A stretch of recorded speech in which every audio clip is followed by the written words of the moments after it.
here we are finally with an Intel Core Ultra 9 285K build, which makes sense. And we will finally be able to get this CPU to perform how it should, because don't mind the fact that it's without a box, because to save money I ordered a tray version. But anyways, this thing was severely mistreated in reviews, in my opinion. But it's not the reviewer's fault. It's because Intel released it too early. Now they fixed a lot of the performance, it's a lot faster than at launch. And I discovered a little hack to make it go a lot faster without doing proper overclocking. And that quite simply is getting good RAM, a good motherboard, and changing like 2 settings in the BIOS. And you're gonna have an insanely good CPU for the price. Incredibly that I'm saying this for the Core Ultra 9 285K, but I think this is the best high-end CPU for productivity, and that can also game, because of course we are still not beating the 9800X 3D if we are also tweaking that one. But insanely good CPU nowadays, so we are testing this out with good RAM, and for that we have something pretty interesting. So what I have here is some Patriot Viper Extreme 5 mPower, and this is limited edition RAM made specifically to run at 8000 MHz on an MSI motherboard, which is why it's mPower. Basically it's collab with MSI, but it's also gonna run with a non-MSI motherboard. So I'm gonna tell you non-officially, but I tested it, so it runs. And this is basically very, very well binned DDR5, 32 gigabytes of insanely high-speed stuff. That is not CUDIM, because with the Core Ultra 9 you can also run CUDIM RAM. That's basically RAM with a controller, and it's a lot easier to get that one to run properly. But this is just straight up the best DDR5 you can buy. So we're getting this on a good motherboard, because we need actually a good motherboard in order to make everything run properly. So I've gotten this MSI Z890 Edge TI Wi-Fi. Now the Edge series from MSI at the moment is the one I like the most from MSI. I really think the entry level from MSI is trash, and you should avoid it completely if you can, but the Edge is pretty good. On the high end, I would get an Asus motherboard or like an ASRock one. If you have to spend that kind of money, MSI is not the best, but for the mid to high end, it's very good. And then for this storage, I figured 2 TB Samsung 990 Evo Plus, and this is basically Samsung attempt at getting back this storage space, because quite a few years back, around 5 or 6, Samsung with the 970 Pro, 970 Evo was basically the best in the market. Nowadays, even though they still make very good drives, but Kingston and Crucial are just destroying Samsung in terms of value for money, and I basically am only using Kingston and Crucial for my videos because they are just better. Patriot Viper really makes good drives as well, and there are quite a few good drives, but on the high end it's tough to fight. And this, even though I'm not sponsored, they did not even send this one over, I think it's gonna be pretty good value, because you can get this one for a lot cheaper and it's finally decent priced. Now this is our combo, but the interesting things actually just started. So we are getting brand new Cougar stuff, which literally just came out, and what we have is the brand new all white Cougar Poseidon Ultra 360 water cooler, which finally has a water block that looks a bit better than latest Cougar products, and aesthetic wise, I like it. So if it's a good performer, this is going to be an easy recommendation. And now power supplies is where I actually feel more comfortable already, because this thing is great. So this is the Cougar GEX, G-E-X, I don't know how they pronounce it, X2, and it's an 80 plus gold 1000 watts unit, which is actually decently priced from a name brand. Listen, new 5000 series GPUs, they draw quite a bit of power. Now I'm gonna have my full undervolting guide out, so you can cut the power in half, but still getting a good power supply is probably gonna be a good choice. Let's see, we will see after if this is good enough. And then all of this is going into the best case in the market for traditional cases, which is the Antec Flux Pro, and it's behind me because the box is way too big, but that's basically the case which Gamer Nexus said is the best airflow of 2024, and it actually is insanely good. So all of this going into there should be an interesting build. And for the GPU, you need to get a 5080 or a 5070 Ti or a 5090 depending on your budget, but I recently made a video where I recommend you guys don't buy 5080s yet because they're overpriced, because there's too little stock. So what I bought for very cheap is this 4080 Super. Now listen, don't buy this card. Okay, this is a bad choice. Don't buy a PC with this card. I bought it for cheap. So today I'm putting this one in, but just pretend it's a 5080 because it's what you guys should be getting. And with that said, let's get building.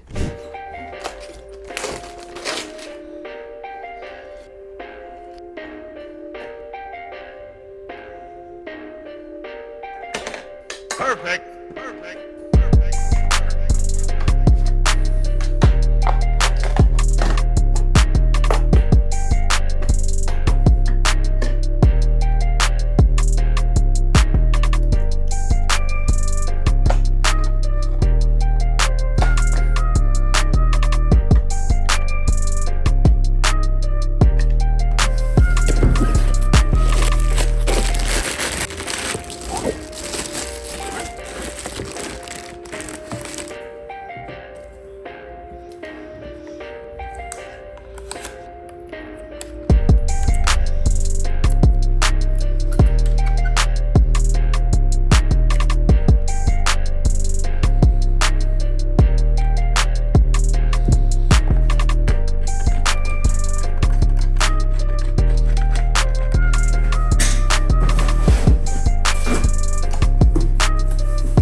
Here we are with the build finished, and I'm gonna say it came out really well, except for a few things. So I'll get the bad things out first, so we can focus on the good. And the first thing, which was really disappointing and actually very much against my predictions, is the SSD.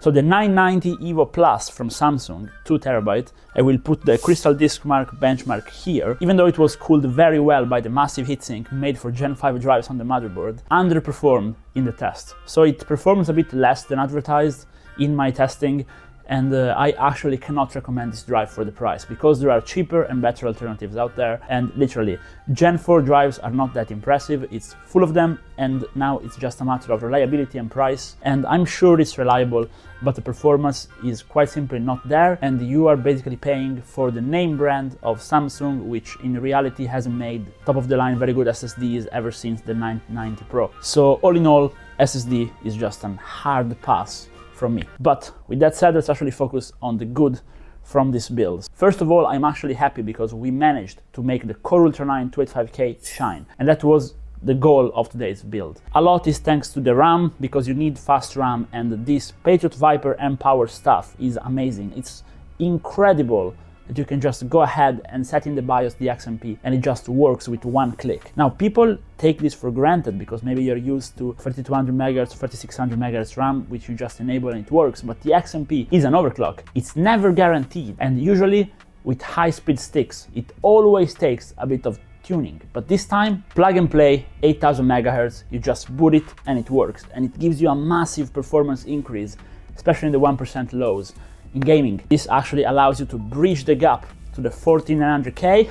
It's not the best that the previous gen CPU was faster in gaming, but with fast RAM and by tweaking the D2D and a few other settings in the BIOS, which I cover in my CPU undervolting guides and also in my RAM tweaking guide for Intel on DDR5. 2 minutes of tweaking and this CPU goes fast. And it goes even faster in productivity. This, at the moment, tweaked like this, is the fastest consumer CPU for productivity on the market, and you can see that even just by the CPU Z-score, where it does 20,000 in multi-thread. But even more importantly, you can see that in the Firestrike in the physics, because the score is just very impressive. And even better, it does all this with very low temperature. And now it's very important in a case like this because we have the temperature right here on the side. So we need to, if the PC is going to 100 degrees all the time, it wouldn't be nice to just read it all the time. And this Cougar cooler, which we used, which we'll discuss in a second, is a very, very good performer. The maximum I saw the CPU go to was 70 degrees. The absolute maximum. In all of my testing, Synthetic Loads, Prime 95, 3D Mark, Cinebench, maximum of 70 degrees at stock. Crazy low. Sure, it's mostly thanks to the new architecture, but the cooler is also doing its job, and it does all that while being quiet. Now, the mounting process itself on the Cougar cooler was pretty standard, nothing special, but I really liked the branding on the fans and also how the fans looked. They're very sharp, so be careful not to touch them while they're spinning. Don't ask me how I know. But that aside, they're working well and being quiet and easy to install. One issue I had though, but I think it's just my issue because it's a pre-production sample. I did not get the RGB cable, so I had to get the one I had and cut it and adapt it. Wasn't the best, but you guys will get the proper cable, so it's gonna be fine. And it's just a regular 3-pin, so you can daisy chain all the fans and connect them all to the motherboard. I don't like all-in-ones which come with controllers.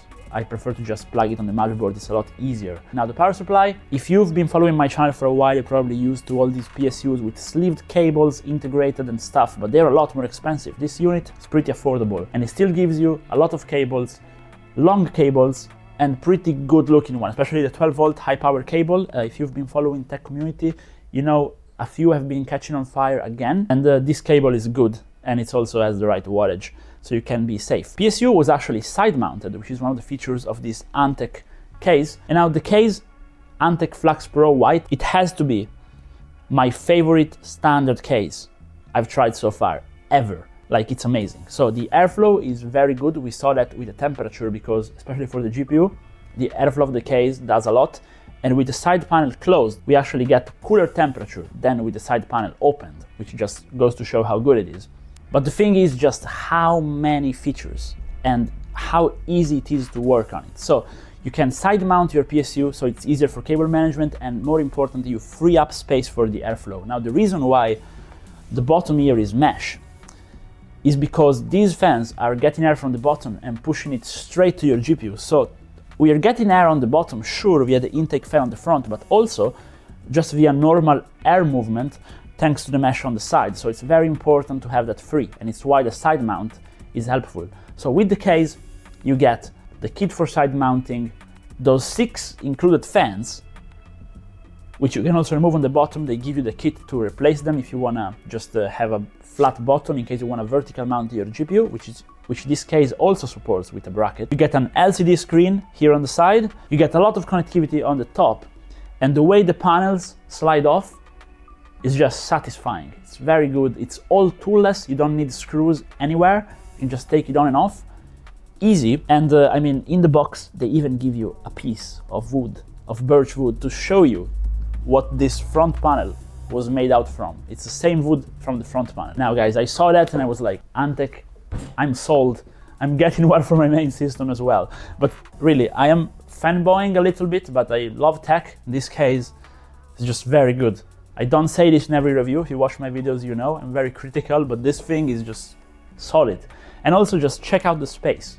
If you were complaining about GPU tightness, if you've seen my videos where GPUs don't fit in cases, well, we have one of the biggest cars on the market and we have a lot of space left. I think we can probably do a double radiator water cooling loop with a double reservoir and still fit a 4090 or a 5090. No problem. How can we fault it? It also has very good rubber grommets which don't come off, which is another issue. And guys, 10 out of 10, I can just recommend this case. I think it's the best non-aquarium-like standard case with some new features. Side-mounted PSU may seem weird to you, but this thing slides off and you can still turn on and off the switch of the power supply. I just don't see anything wrong with this case. I think if you want a big standard ATX case, this is the way to go. And it also looks good, even though it's not full of RGB. They still give you on the back full fan controller with RGB. So if you decide to go RGB and you put on some fans, you already have all the slots for the RGB, so you don't have to buy a separate controller. For what it's offering, I think it's probably too cheap, price-wise. and it's rare that I say it for high-end stuff. Now, 2 words on the motherboard also. The motherboard was very good. It made the RAM run instantly. Also, it's thanks to the motherboard, of course. I like that they relocated the 8 pins on the right side instead of the left side. Makes for things to be a lot easier, actually. I think more people should be doing this. We saw that in some Chinese motherboards, and I think it's a good trend. But the thing I liked the most was how easy it was to just unlock the NVMe covers and also to unlock the GPU via a button. I think it's nowadays it's needed feature on high-end motherboards. So all in, if you want to replicate this build, I can 100% recommend it. I think you should get a 5080 or 5090 to go with it, but the Core Ultra 9 is an insanely good CPU. Just pair it well with the right hardware, give it right cooling, right RAM, and it's gonna serve you well for a long time. And with that said, if you have anything you would change, or if you disagree with any of the things I said, please drop a comment. Main focus of ImWateringPSUs channel is to get community going and to discuss tech in the comments. After all, we're all enthusiasts, and I hope to see you guys in another video as well, and have a good day. Bye bye.